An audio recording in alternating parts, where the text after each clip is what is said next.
The attempted abduction of a British serviceman. I knew he was trying to drag me towards that open door, and I knew what I had to do to get away. I was fighting for my life. A 14-year-old girl murdered. There's always something missing, and there'll always be something missing, and that something is my daughter. And the dangers of online dating. I could get her full name, lots more photographs of her, and a possible address. Live from RAF Marham, this is Crimewatch.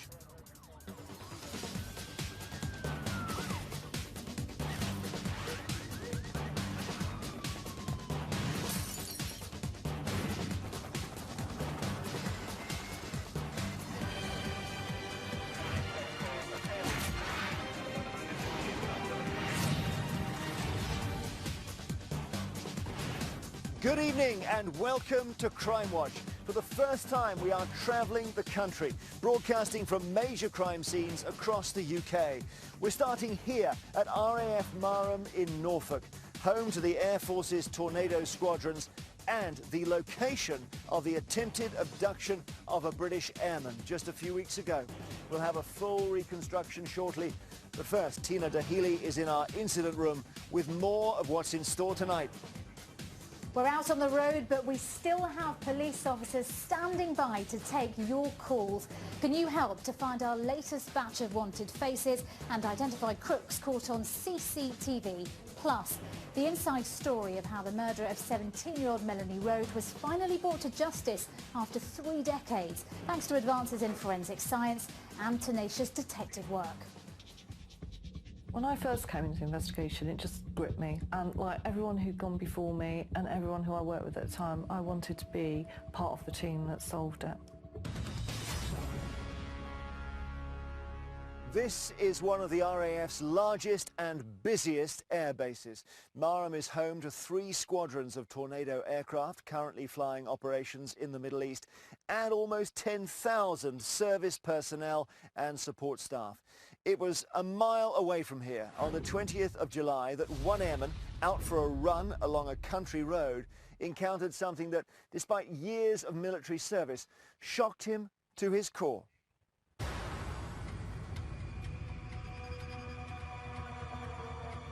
I was like, what the hell is going on? I didn't see anyone around. I knew I was on my own.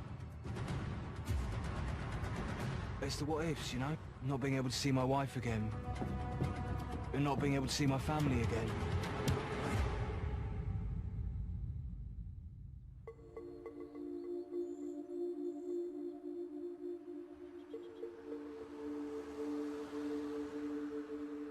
The Norfolk village of Marham is the site of one of the RAF's largest bases. From here, they provide air support for British military operations across the world.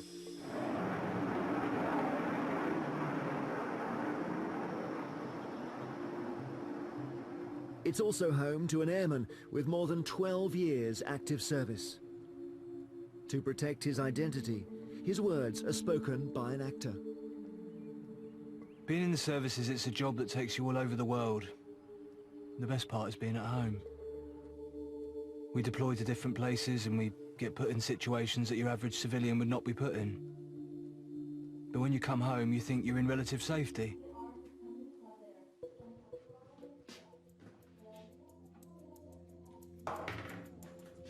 Well, I was let off early from work. I came home. I went into the kitchen and made myself a juice. I sat on the sofa and put the TV on and chilled for 20 minutes, and I looked outside. I realised that the weather was really nice, so I better drag my bum off the sofa and go for a run. I have to do it because of my job. See, being in the military, you have to keep fit. The day in particular was about 28 degrees. Blue skies, no wind, so it was a nice summer's day, really. I was listening to heavy metal music, just to give myself that little bit extra motivation. It was 14:55. I remember specifically looking at my watch, because I like to know how quickly I'm running to see how I can improve my run.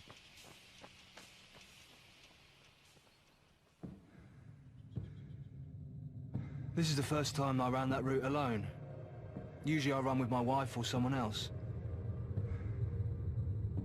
I like running with a partner because it pushes you more. But this time there was no one to run with, so I decided to go out on my own.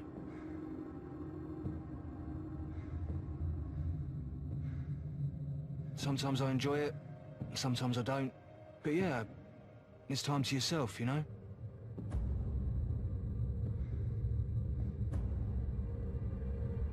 The beginning of the run, you're thinking about the end of it, aren't you? That's probably what I was thinking about. There was absolutely nothing out of the ordinary happening. It was a completely normal day.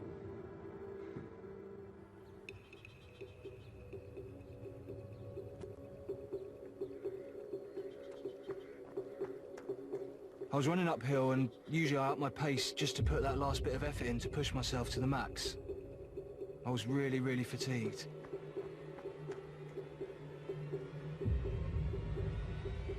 There was a dark-coloured people carrier on the opposite side of the road. I didn't really notice it at first. And I saw this guy get out. He was a large, stocky fella, 6'2" or 6'3". He was maybe 16 or 17 stone. He definitely went to the gym. I was like, what the hell is going on? Well, I knew something was up, but I couldn't make out what he was saying because my headphones were on so loud. I knew that he was angry. I knew he was trying to drag me towards that open door, and I knew what I had to do to get away. I was fighting for my life.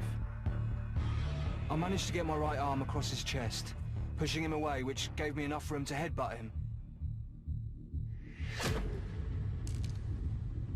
He still had hold of my left arm. I had enough room, so I hit him. That's when I noticed a second guy coming around the back of the car.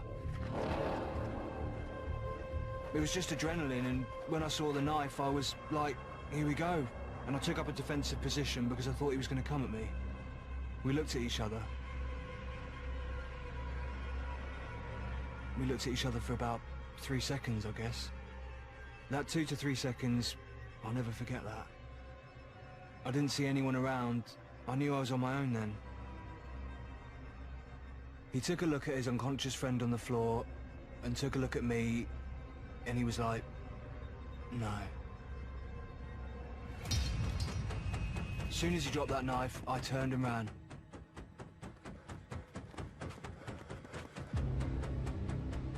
It's the what ifs.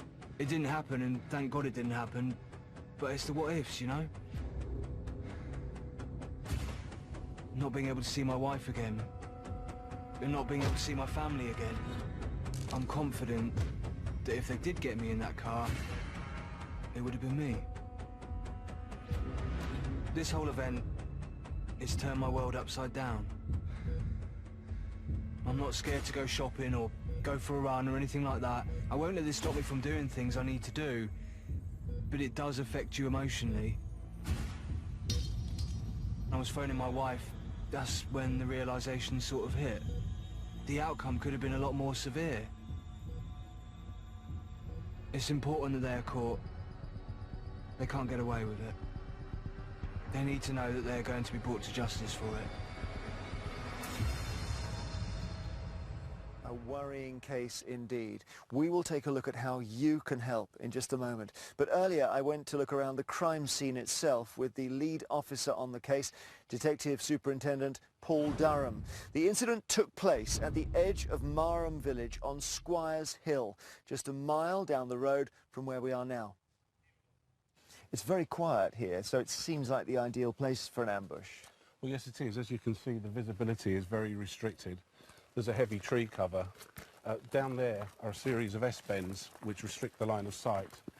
And as we walk up the hill, we can see again that the view is blocked by the rise in the hill. And he's running on this side, he's running up the pavement here. He is. He's running along this pavement that we're walking along right at this moment in time. There is a drain hole cover just up here on the right-hand side. And it's as he approaches that drain hole cover that he first becomes aware of the vehicle and the men on the right-hand side. And their vehicle would have been parked on that side of the road, facing down the hill, so facing him as he ran towards them. And no cars yet, so they were able to to try and take him. Well, seemingly so, and certainly once the attack had finished, the runner ran as fast as he could up the hill back towards the camp. Well, Paul is with me now live, and incredibly brave of this airman to fight off the two attackers. It could have been a lot worse, couldn't it? Very brave indeed, especially when you consider that he would have been tired from having done his run, and in a very isolated area. I think it could have been a lot worse than it was if it wasn't for his actions. Are we looking at the kind of terrorist incident which claimed the life of drummer Lee Rigby?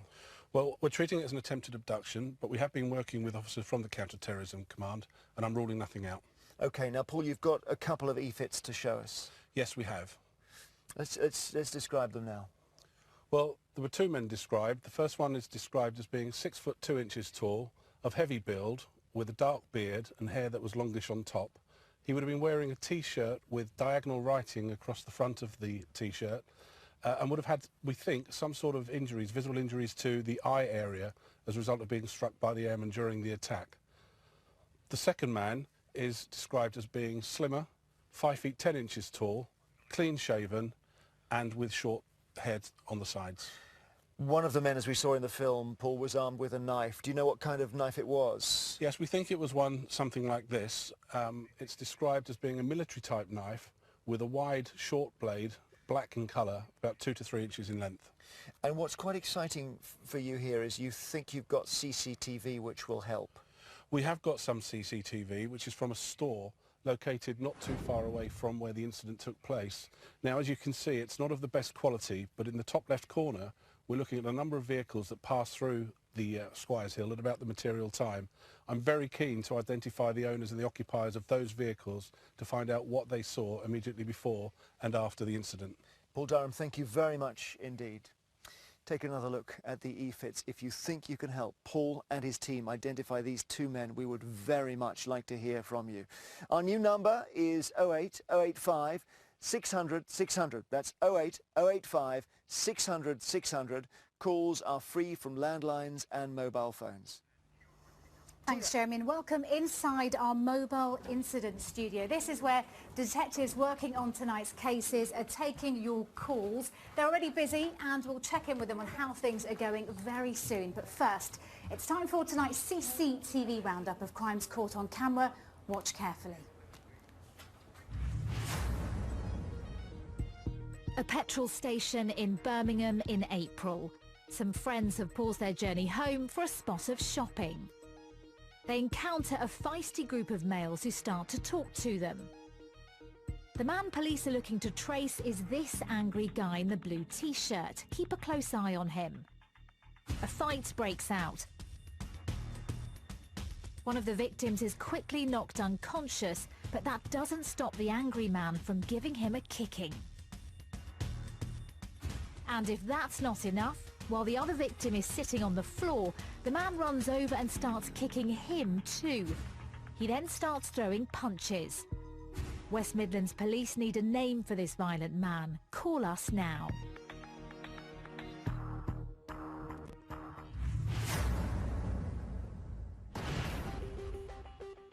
It's a Friday evening at a fast food restaurant in Reading. But this man with the rucksack seems to be after more than a quick bite to eat. He heads straight for the men's, but changes his mind and leaves the toilet area. Seconds later, he's back and tries to kick a stool holding a door open out of the way. One final push, and it swings shut. A 13-year-old girl walks into the women's toilet and is immediately followed by the man. According to police, a picture is taken of the girl from over a toilet cubicle. The man hastily makes his exit. Police would very much like to speak to him. If you know who he is, get in touch.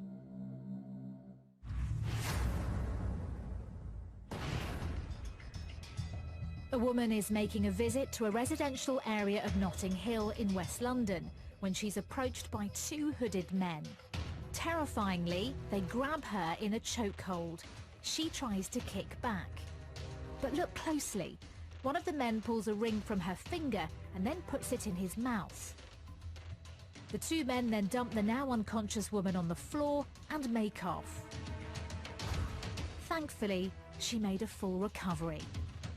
These men are dangerous, and police believe this wasn't their first ring robbery. Let us know if you can put names to these faces. A silver car pulls up outside a house in Cleobury Mortimer in Shropshire. A man gets out and checks to see if anyone is home. He's in luck, no one's in, so he sets to work trying to break through the patio doors. Look carefully and you can see him in the reflection of the TV. He searches the house, but what's he after? According to police, he's managed to nab a white jewellery box. But as he goes to leave, he gives us quite a view. He drives away, but not for long.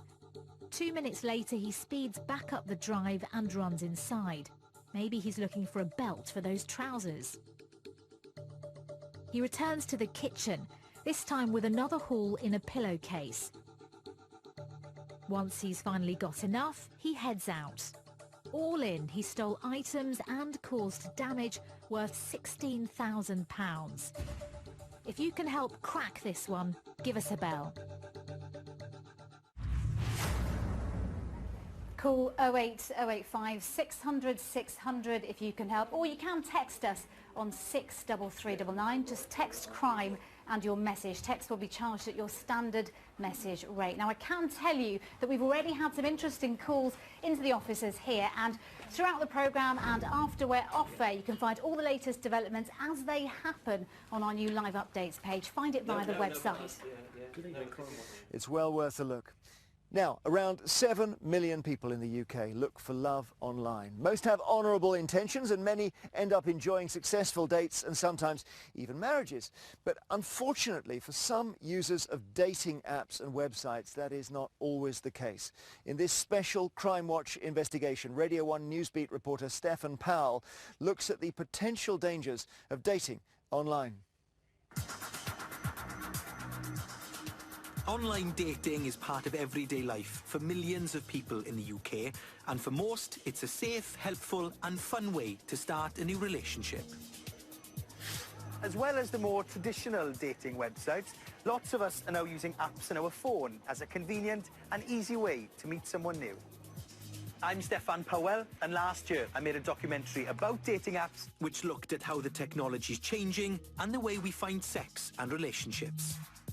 But in the last few years, there's been a number of disturbing cases, some including murder and rape, which have shown a darker side to online dating. Now, I want to find out what the potential dangers are and how people can stay safe when meeting others online. In October last year, 44-year-old Usha Patel was murdered by a man she'd met on a dating site. Miles Donnelly admitted killing the single mother after meeting face-to-face for the first time at her home in London. And in March, Jason Lawrence was found guilty of raping 5 women and attacking 2 others after targeting and contacting them through Match.com. I want to explore how the technology could be exploited by those with sinister intentions. So I'm setting up 3 fake profiles to see how people behave online. So I'm going to start off by setting up a profile on Match.com, one of the biggest sites in the UK. It's asking me for my relationship status, what you look like, where you're from. Now, I can put pretty much anything I want in here. I'm also trying free site and app Oasis and popular dating app Tinder. What I find will be analysed to highlight the potential risks that some people might unwittingly take. You reveal so much to these people, you get to know them really fast. There could be anyone behind their screen, like they could just be sending pictures of someone else. I imagine it can be quite easy to distort who you are. My experience, people are nice, but I think they're only after one thing. There's been a disturbing rise in reported rapes linked to dating sites and apps. The National Crime Agency say the numbers rose from 33 in 2009 to 184 in 2014. Now they've revealed it's gone up again to around 200 in the last year. There will be a small element of individuals that are going out with the predefined remit of rape. How do they perpetrate these offences? Well, they perpetrate them by getting you to be in the place that they want you to be in, and for them to call all the shots. The majority of the offences had taken place at either the victim's home address or the offender's, 71% plus, in fact. The problem is, with online dating, you develop a pseudo-intimacy that you wouldn't have done normally. And when you meet somebody for the first time, you're going to feel more comfortable and potentially let your guard down. Worryingly, the NCA suggests there may be a new type of offender utilising online dating platforms. Are we seeing overall more people being raped because this is a new capability that perhaps some offenders wouldn't have carried out rapes until the point at which they have this ease of use? We just don't know the answer to that yet. But there's a strong possibility that that might be the case. So the online accounts have been up and running for a few days now, and it is surprising just how much information I can get my hands on by looking at other users' profiles. There was one example of someone on Tinder. I got her first name, her age, and where she worked on the site. And then just by doing some basic digging online, I could get her full name, lots more photographs of her, and also a possible address for where she lived as well. Other risks said to be linked to dating online include fraud, stalking, and harassment. The number of crimes are extremely low compared to the millions of users, but campaigners say we still need to be aware. The internet doesn't create stalkers. We've had stalkers for hundreds and hundreds of years. The internet just makes a stalker's life easier. It gives them access to a lot of information that they can gain without leaving their own home. If you've disclosed your surname, then it's very easy for somebody to actually get your full postal address to the point where you can get perpetrators turning up at your property. We all have a huge digital footprint, and it's about managing that if we can, but also about bringing the perpetrators to book for this.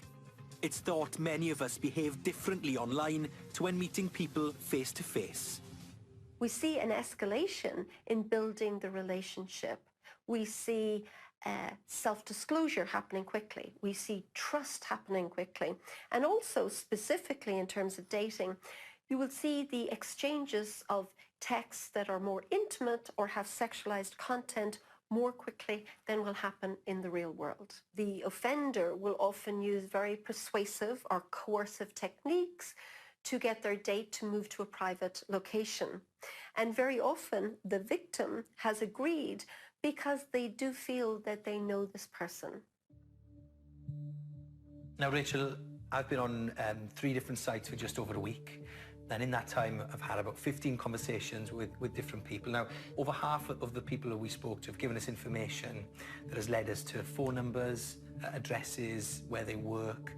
What do you make of the results? It doesn't surprise me at all. I expected that people would give information out almost without prompting, because I think as individuals we are quite trusting and we don't expect to be communicating with a stalker online. So if we take a look at this conversation we're having with someone just yesterday, now you can see just from this that she's gone to a barbecue this weekend. I know where she lives and where she studies. Now, we're not saying that she's doing anything wrong by sharing this information, but you can do a lot with it, can't you? The wrong person can do an awful lot with that information. We should be able to put whatever we like online, and it's not the victim's fault. The responsibility is the stalker's, isn't it? But you need to be aware of what somebody can use that information to do. So what I found is concerning, but the NCA also highlight the risks of meeting privately on a first date. So I decided to invite 6 of those we'd been speaking to do just that. Despite very little online contact, 2 agreed. Neither of them knew my true identity. 2 others agreed to meet, but only in public. The others said no. Of course, incidents linked to online dating are never the victim's fault.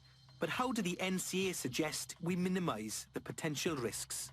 Get to know the person, not the profile. I would always be guarded about how much personal information I give to an individual until you fully know who they are. For the first dates, always meet in public. Make sure you say what it is you want from the date. Always make your own way to the date and try not to accept a lift home. There are many successful dates thanks to the internet every day in the UK. But judging by what I've seen, we should also be aware that not everyone has the best intentions when it comes to finding romance. Well, following our investigation, Match.com, who also own Tinder, told us they are no more immune from people with bad intentions than other social media sites and society at large.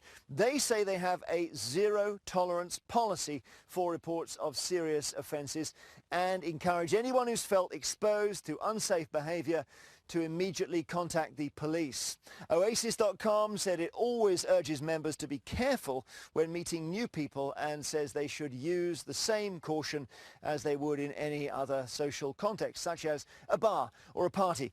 It also encourages members to report suspicious profiles and behaviour. The companies all strongly urge users to follow the safety guidelines outlined on their websites. You can also find lots of advice on our website or at getsafeonline.org. Right, still to come tonight, a mother's search for justice for her daughter murdered at 14.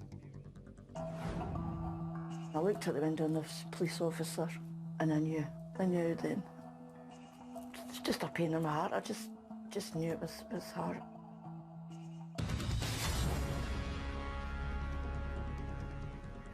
But with our wanted faces first, starting with Isaiah Wright Young, also known as ISIS or Bro. He's wanted in relation to the murder of a man who was shot in the face in the Ladywood area of Birmingham. Wright Young is 36, has links to the West Midlands and London, and has a half-inch scar above his left eyebrow. He's described as dangerous, so don't approach him. Just dial 999. Next is 30-year-old Zishan Qureshi. He was questioned by detectives in connection with the rape of a woman at the sheltered accommodation where he'd worked. He was released on police bail but has failed to return. Qureshi may now be clean-shaven with longer hair. He has links to London and the West Midlands. Face number 3 is Michael Philip Libri, or you may know him as Stephen Bugman or Sonic. The 36-year-old was arrested in connection with the alleged sexual assault of a young girl and released on police bail, but he's failed to return for further questioning. Libri has links to Edinburgh, Suffolk, Norwich, Chester, North Wales and Essex. And finally for now is Darren Clevis-Cohen. Detectives in Gloucestershire want to speak to him in connection with an attack in a nightclub in which a man was slashed across the face. Cohen's 35, has a Birmingham accent and links to Gloucestershire and the West Midlands. If you know where any of tonight's faces might be, please do get in touch using the numbers on the screen. We'll go through the rest of the lineup a little later. A fortnight ago marked 20 years since schoolgirl Caroline Glacken was murdered. The 14-year-old from Bon Hill, just north of Dumbarton, was on her way to see her boyfriend in the early hours of the 25th of August 1996 when she was brutally attacked. Tonight, Caroline's mother speaks about the day life stood still and appeals for your help, for answers.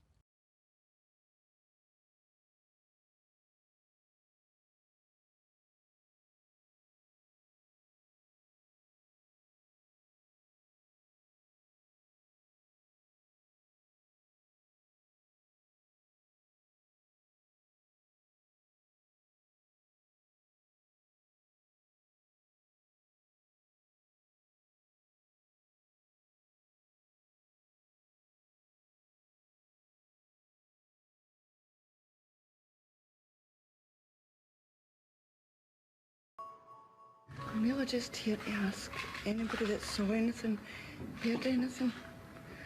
She was my only way. Somebody must know something. The press conference was quite harrowing. I had to just totally concentrate on why I was there. But it was like looking in on somebody that wasn't it was me, but it wasn't me. It's much easier then to think, right, that they'll get somebody. The 20 years down the line, to have that hope is harder. A huge police operation got underway, but despite extensive inquiries and a national public appeal, detectives drew a blank.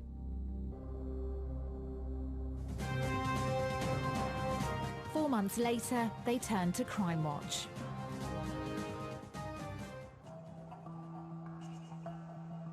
The reconstruction started with Caroline's journey home along the River Leven on Saturday, the 24th of August at 9 p.m. It was her mother Margaret's 40th birthday the next day, and as she prepared to go out and celebrate, Caroline again left the house, this time to meet her best friend Joanne. I asked her where she was going. She said, I'm going to get Joanne. And I said, right then, but mind your time, mind and be back. And it's the usual, yes, yes, yes. And that was the last I saw her. For the next few hours, Caroline and Joanne drifted around the Bon Hill estate, meeting friends. Joanne and two others went home to watch videos, whilst Caroline walked alone to go to her boyfriend's house in Renton on the other side of the River Leven.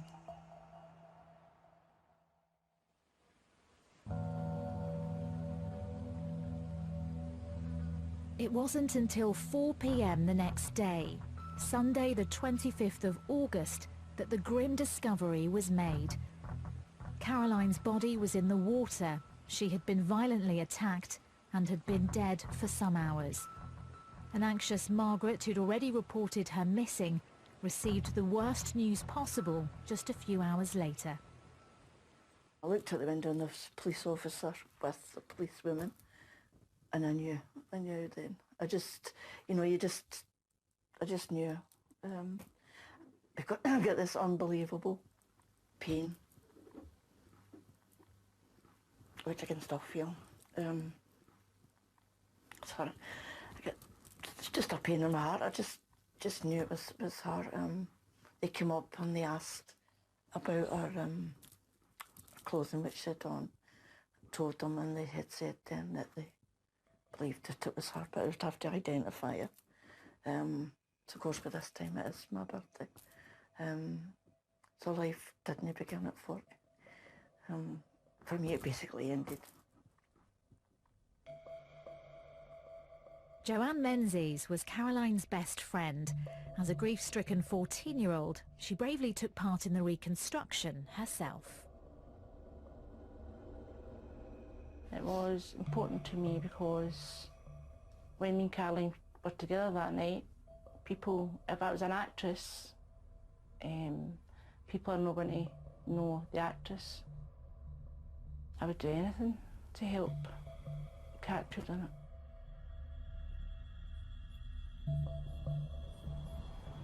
This is the area where me and Caroline actually parted. Caroline gave me a kiss and a cuddle and then said, I'll see you in a wee while, and she proceeded to walk down the stairs down towards the Black Bridge to meet her boyfriend. 20 years on, she still cannot fully accept what happened that night. I felt guilty. Why did I not go with her? Maybe I could have helped her. The day they killed Caroline, they killed my only friend. I still to this day don't have a best friend. I'm a mother, and I should have been there to protect her. I should make things right. So this is my way, trying to make things right, trying to help to solve it. But I can't do that on my own. I need people to come forward.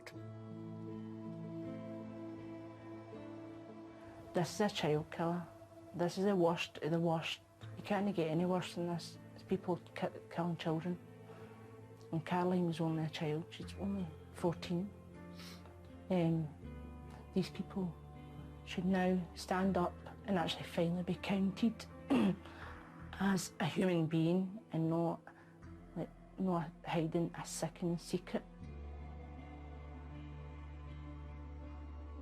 The two main answers that I need is who and why. Why is beyond me. I just don't know. What would make somebody want to kill a 14-year-old lassie? There's always something missing, and there'll always be something missing, and that something is my daughter.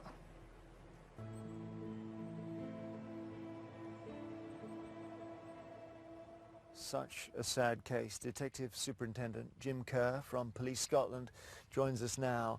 You are still hoping to hear from witnesses. Tell us more about the route she took that night. Yeah, so just after midnight on Sunday, the 25th of August 1996, Caroline left the Bonhill shops and went down into Dillachip Loan, as you can see there on the monitor, across the Dillachip Bridge, commonly known as the Black Bridge, no longer there now, unfortunately, and down the towpath. So we left the Bonhill shops and across the Dillachip Park there, having left Joanne there for the last time. And you have, Jim, an e-fit of someone you really want to trace. Yes, when Caroline was walking along Dillachip Loan, we have a witness who saw a man, sharp features, wearing a green hooded jacket, as you can see there. He's 5'6" in height, 20 to 25 years of age. He's not came forward. We could really do with tracing him tonight. And you've got any other sightings on the night that are important? Yes, about 1:45, two men, one wearing a green or blue hooded top, running in Bank Street, near to what was then the Kippendary.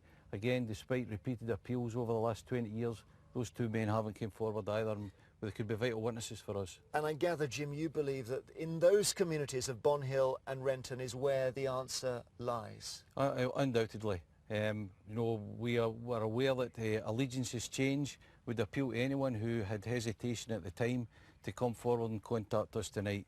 There was a lot of speculation at the time. The community, some of which made up their minds as to what had happened and decided not to contact us. You know, the big issue here is there's a 14-year-old child murdered in the banks of the river Leven, so we'd urge people to get in touch with us. Thank you, Detective Superintendent, very much indeed. If you do have any information which could help bring closure to this family of a murdered child, please get in touch. Call us now on our new number. It is 08085 600 600. Or if you prefer, you can call Crime Stoppers anonymously. They're on 0800 555 111. Also, if you've been a victim of any crime, you may want to speak to victim support. They're on 0808 1689 111. All the contact details, including a dedicated email address for Jim and his team, are on the website. Tina. Let's just catch up now on new developments since we've been on air. Of course, we are live from RAF Marham, appealing for information about the attempted abduction of a serviceman. Detective Superintendent Paul Durham is leading the case and has been taking calls from our viewers. What's come in so far, Paul? Well, I've had a pleasing response so far. There's a number of calls reporting sightings of people they think match the description of the e-fits. But of particular note, we're getting some names put to those images as well, which is obviously very important to us at the moment. Those e-fits are so important, and those detailed descriptions. Paul, thank you very much for now. Brilliant to hear that there may be some movement there. Thank you, Tina. Keep the calls coming in. Also, still to come tonight, the 30-year quest to find 17-year-old Melanie Rhodes' killer. The trail of blood, it's almost like something out of an Agatha Christie, isn't it? There's this trail of blood leading away. So whose blood is it?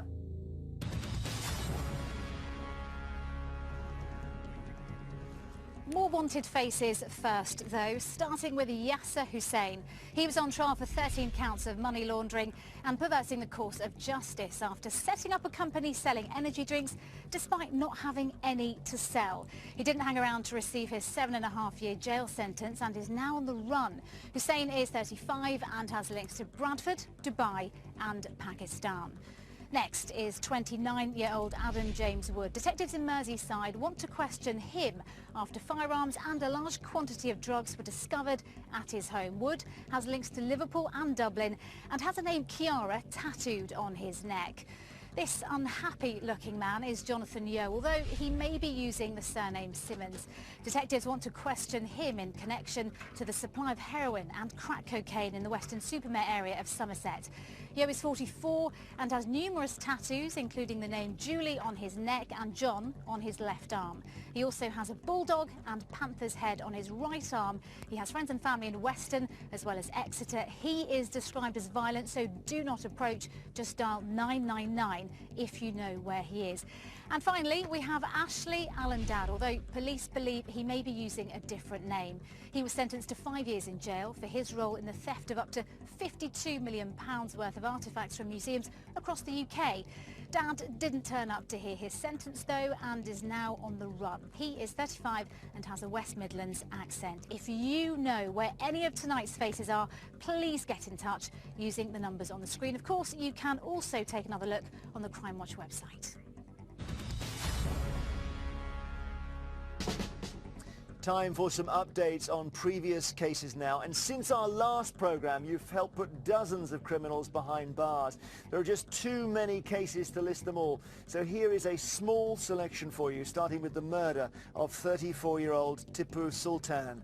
Now, we featured his case in May 2015 after he was shot dead at the family's takeaway in South Shields. Well, your calls helped Northumbria detectives to arrest 47-year-old Michael McDougall and 24-year-old Michael Mullen for Tipu's murder. McDougall has now been sentenced to a minimum of 34 years, with Mullen receiving 12 years for manslaughter. Tipu's family wanted to say thank you to everyone who helped. We've got justice, and yes, it's not gonna bring him back, but it's given us a bit of sense of relief. Facing them men that took someone away from us is probably one of the hardest things that I've came across in my life as well. Thank you so much for your crucial calls. Fantastic work. A man who raped and murdered a 17-year-old girl in her home 34 years ago has also been jailed. The case of Ianula Iani featured twice on the programme after she was murdered whilst alone at the family home in Hampstead in North London in August 1982. Well, a DNA breakthrough led to the conviction in July this year of 56-year-old James Warnock. He's now starting 25 years behind bars. You have also helped detectives solve a number of the CCTV cases, including catching one of the men responsible for this callous theft we featured in March. An 88-year-old pensioner's home was broken into and thousands of pounds worth of valuables, including war medals, stolen. Well, you called in to name 30-year-old Sean Creddy Price. He pleaded guilty in August to the burglary and other offences and was jailed for 5 years and 8 months. A great result. Plus, you've helped to put all of these wanted faces behind bars. Amongst them are people wanted for some very serious offences. All in, they received sentences totalling almost 60 years. One of them, 52-year-old Kara Michael Iffian, was wanted for raping a vulnerable woman. You gave police the information they needed to track him down, and he's now been jailed for 10 years. We also have Haik Madian, 43, who's been jailed for 16 years for stealing almost £80,000 in armed robberies at travel agents across the UK.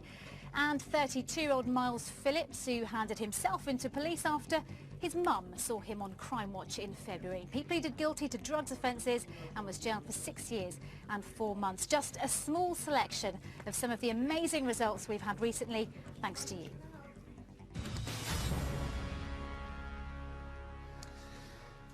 Melanie Road was just 17 when she was attacked as she made her way home from a nightclub in Bath in 1984. She was stabbed 26 times and died a short distance from the safety of her family home. Melanie was discovered in the early hours of the morning by a milkman, and it was the start of what would become one of the UK's longest running and most challenging police investigations. Melanie? Melanie? Melanie? Melanie?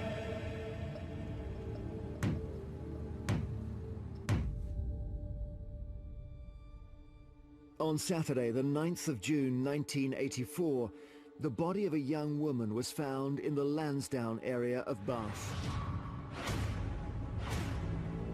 she had been brutally murdered. The hunt for the killer would span decades, involving hundreds of police officers and multiple investigation teams. The whole city of Bath was affected. I don't think they could believe that such a thing had happened in their city. The task facing us was massive. I always had the feeling it was going to be a matter of time. It just gripped me, and like everyone who'd gone before me and everyone who I worked with at the time, I wanted to be part of the team that solved it.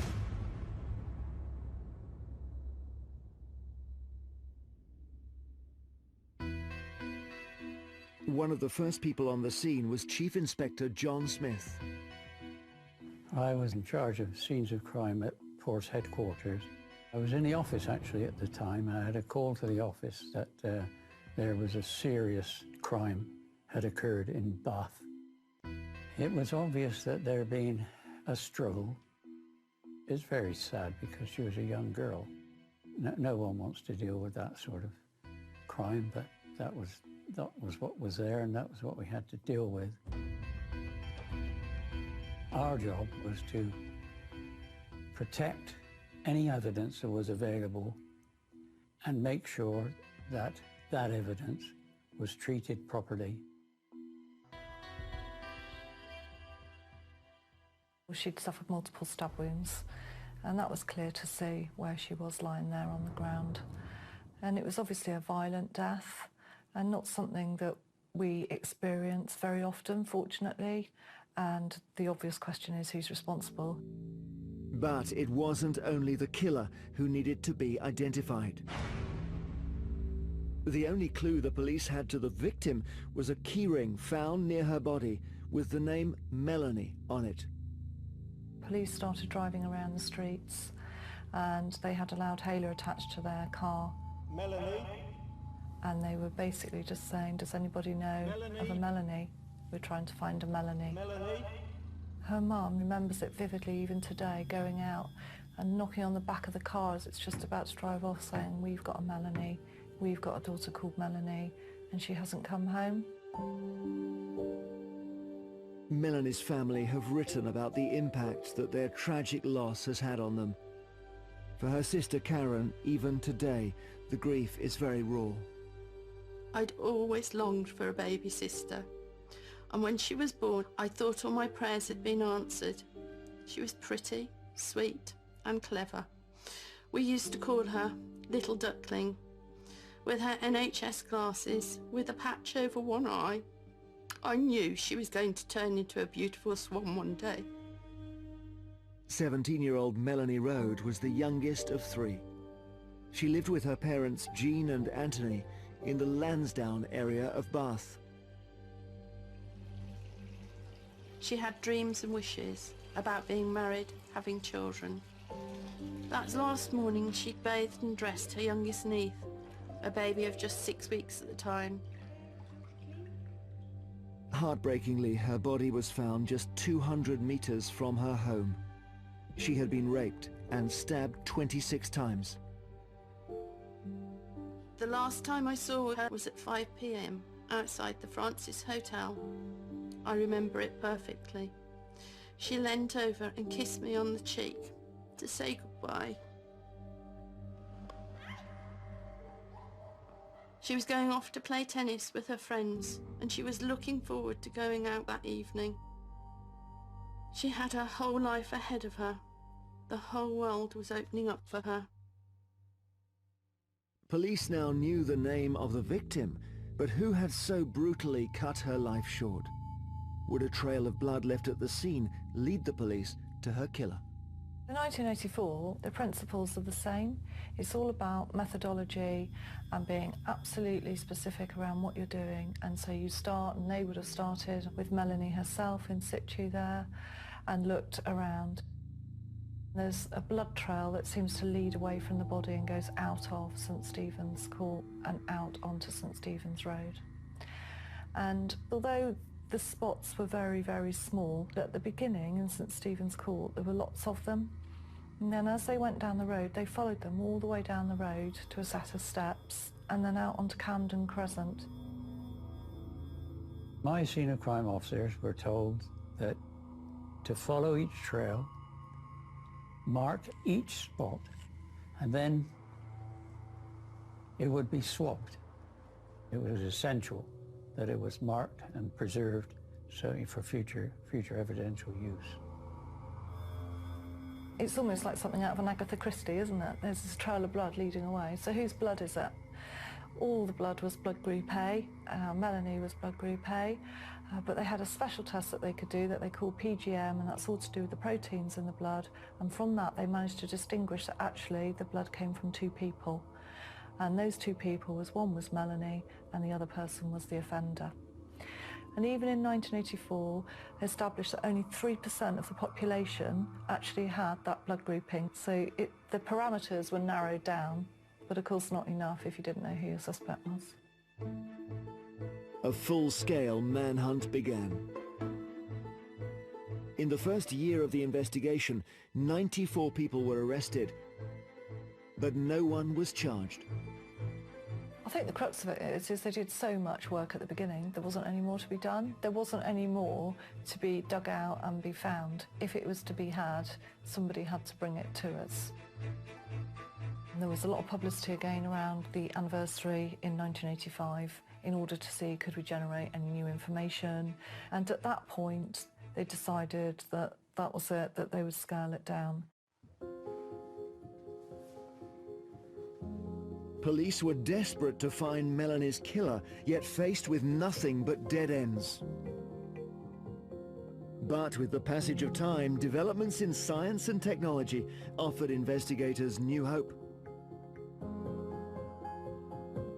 In 1988, DNA started being used in casework, and by 1995, a national database was set up so DNA evidence could be checked against offenders' profiles. Swabs and clothing from the crime scene had been meticulously stored for 11 years. As a result, scientists were still able to extract a partial DNA profile from them. It must have been quite exciting times then, and I can imagine them sat there thinking, just wait a day or two and we'll be told our man's on the database. And that time came and they were told no DNA that matches your crime scene. Once again, the investigators' hopes were dashed.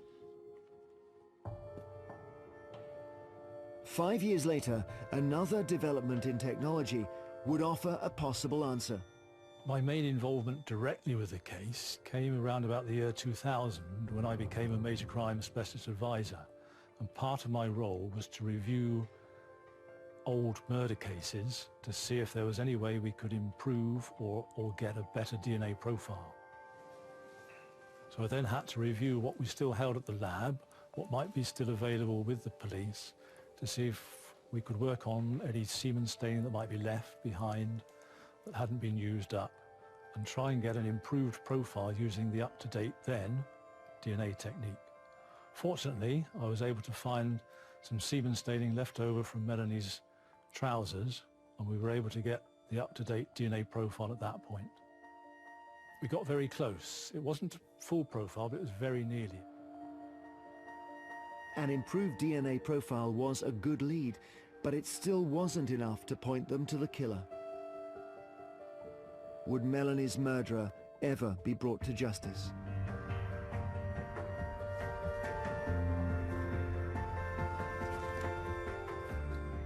We had an almost complete profile. We're thinking the offender injured himself. That's most useful to us because what it's saying is it was unlikely a consensual act and someone else has murdered her. And therefore this was the offender's DNA we had. All we had to do was identify the right person to swab. So, you know, everyone was excited at the prospect. Detectives believed they were getting closer.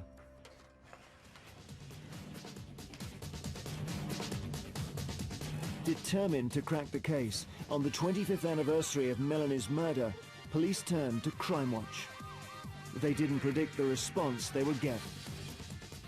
For a quarter of a century, Melanie's family have had to live with the knowledge that her killer has never been caught. The reconstruction of what police believe to be Melanie's route home and the tragic events of that night sparked an influx of calls, providing the investigation with 80 new names. One caller was of particular interest. He claimed to have actually spoken to the killer just moments after the attack.